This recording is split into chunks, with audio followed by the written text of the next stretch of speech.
That's generally the numbers we use. For many people who are not training for a competitive sport and maybe aren't pushing themselves really hard, maybe they consider themselves somebody who exercises in order to maintain health and aesthetics and longevity, etc. And they never really finish any workout completely exhausted.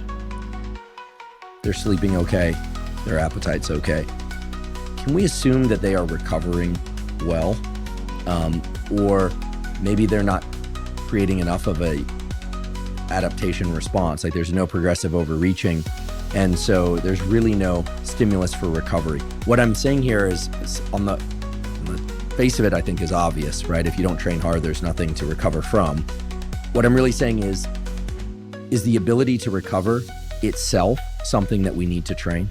In other words, can we get better at recovering? And the analogy here would be something like focus. In order to perform work of any kind, but certainly mental work and physical work, we need to be able to focus.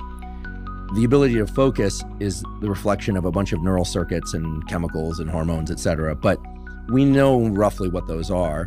And we know that if you are poor at focusing, for every small bit of time that you can focus a little bit longer, even if it's a matter of seconds, those circuits themselves get better at focusing, and so on and so forth.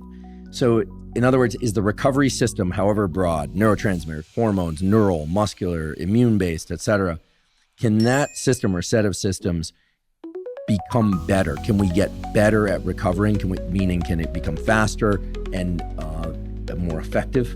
Can we think of the recovery system as kind of a blade that gets sharper by engaging recovery? Because if so, then there's strong reason for people who are not pushing really hard to push at least a little bit harder than is comfortable for them every once in a while to make sure that that system doesn't start to slide back. Remember, physiology is listening to everything you do.